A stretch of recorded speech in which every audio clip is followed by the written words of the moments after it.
Hello friend, smart coaching के online class में आप लोग का फिर एक बार स्वागत है। मैं दुर्गेश सर।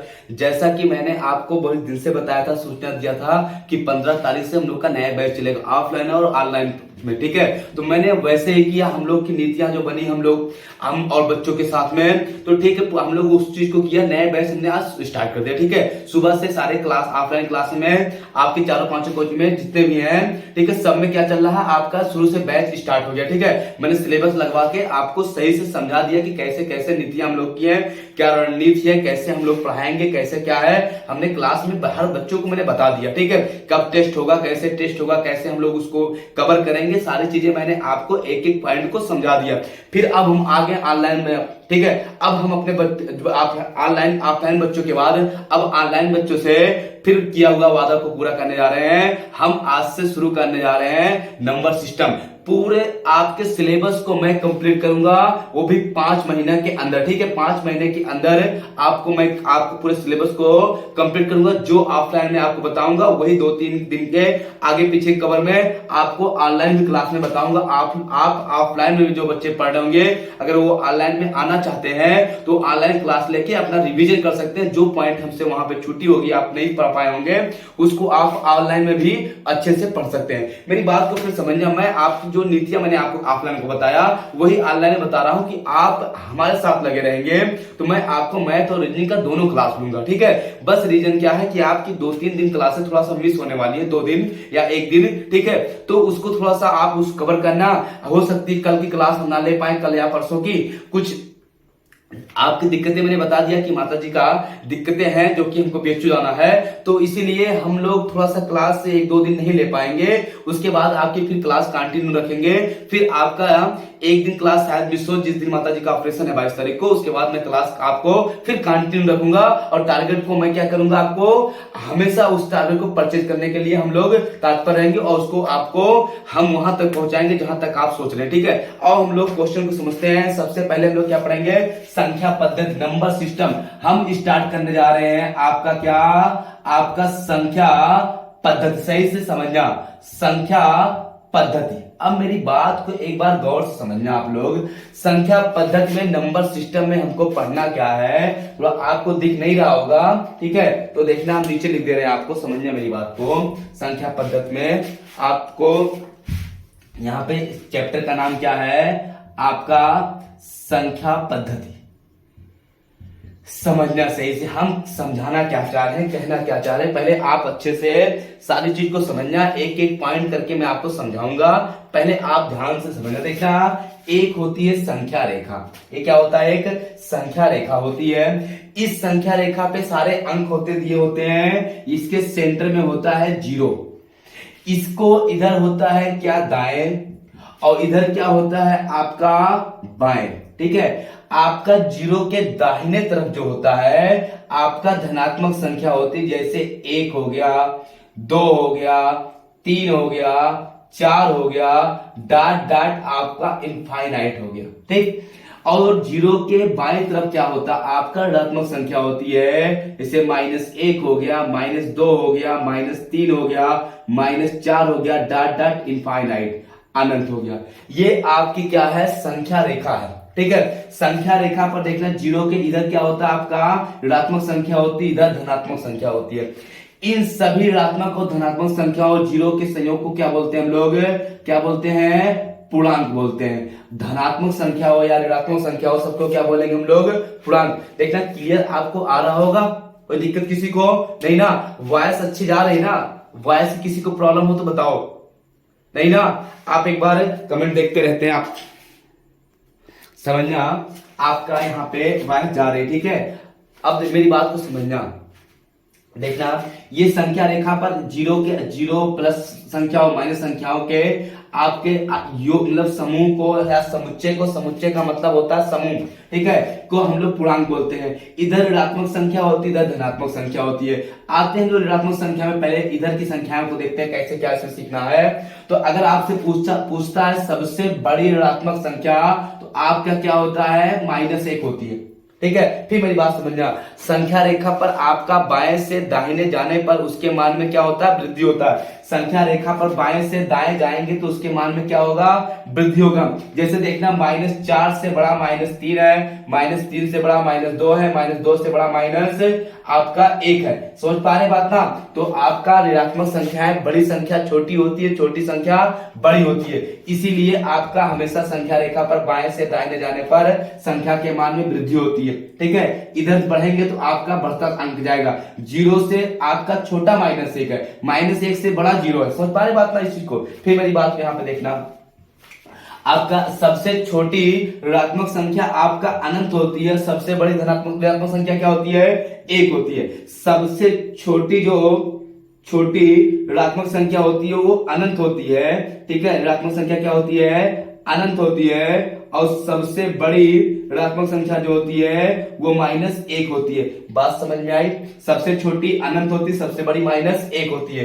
फिर देखना, आते हैं लोग धनात्मक संख्याओं में, धनात्मक में। अब धनात्मक संख्या में आपको बहुत सारी चीजें सीखना है, तो पहले हम लोग छोटी बड़ी संख्या देख लेते हैं। धनात्मक में सबसे छोटी संख्या जो होती है वो 1 होती है, और सबसे बड़ी संख्या जो होती है वो क्या होती है, अनंत होती है। इसका जस्ट अपोजिट, ये छोटी अनंत, बड़ी अनंत। ठीक है, बड़ी आपका -1 तो छोटी आपका 1 हो जाएगा। बात समझ में आ रही ना क्वेश्चन का।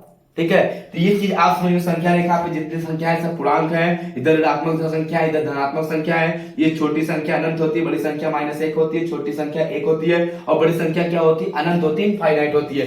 बात समझ में आया।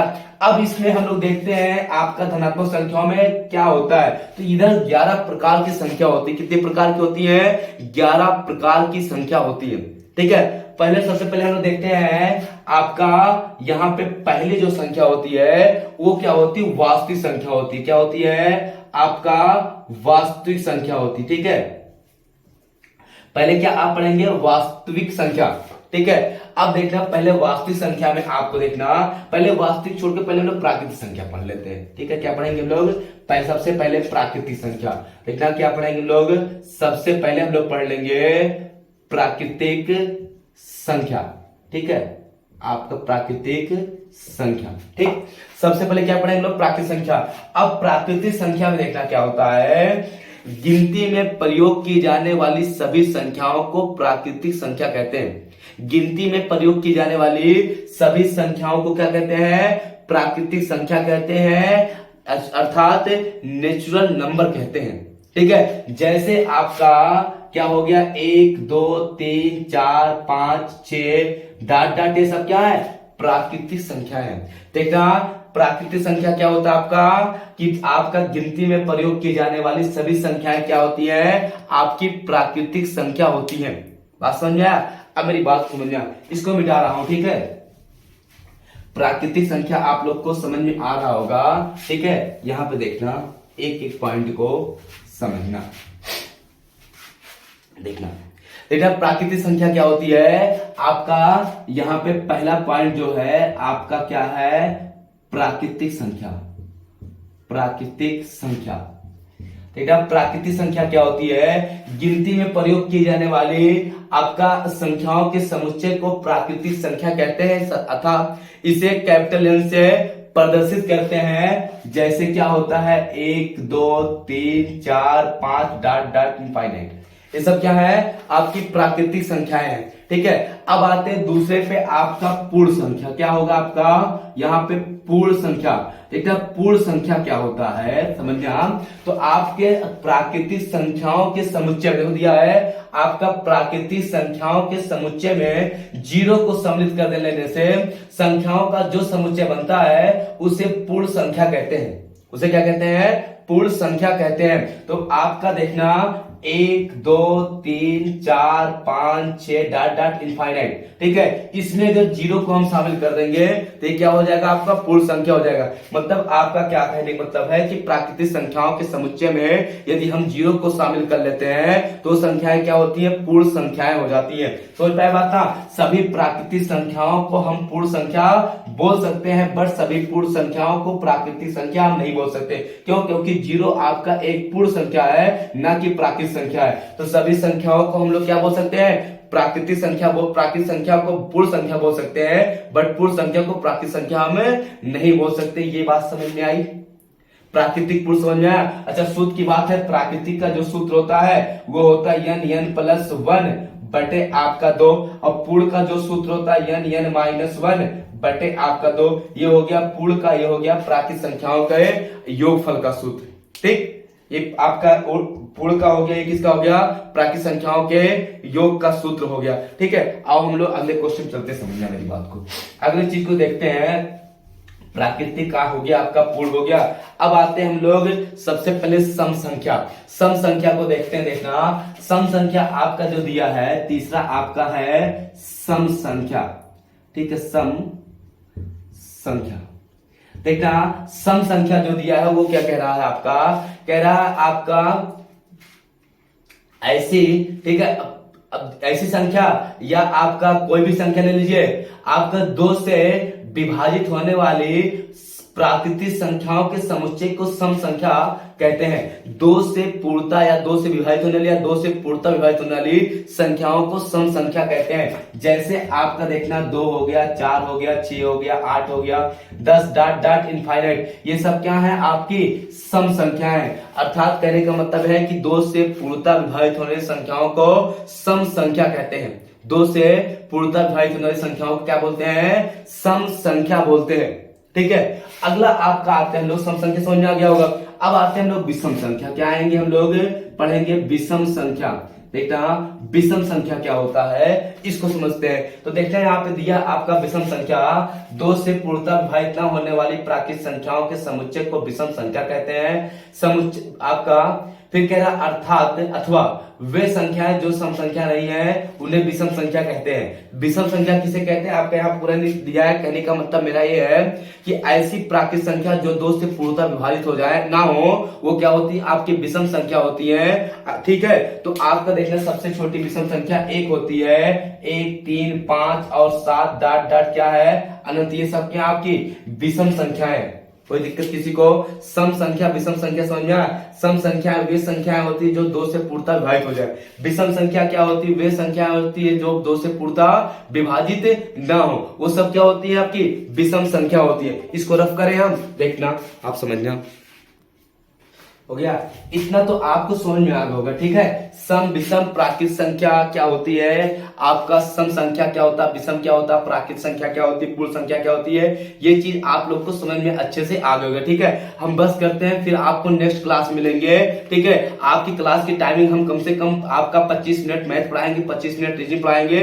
बस आप 2-3 दिन हमको टाइम दे दीजिए, 1-2 दिन इधर दे दीजिए। 22 को माता जी का ऑपरेशन, उसके बाद हम आपको फ्री होके आपकी क्लास 8 से 9 बजे तक कंटिन्यू लेंगे। ठीक है, चाहे जैसे भी आपकी क्लास मिस नहीं होने देंगे। बस क्या है, 2-4 दिन आप खाली वो कर दीजिए। ठीक है, क्लास हो जाए आपकी, 1-2 दिन आपकी ना हो पाए और उधर आपको शुक्र या शनिवार में आपकी क्लास डिस्टर्ब हो, बाकी आपकी क्लास कंटिन्यू रहेगी। ठीक है, तब तक के लिए धन्यवाद, थैंक यू, गुड नाइट। फिर मिलते हैं नेक्स्ट डे, परसों या देखिए। ठीक है, ओके, बाय।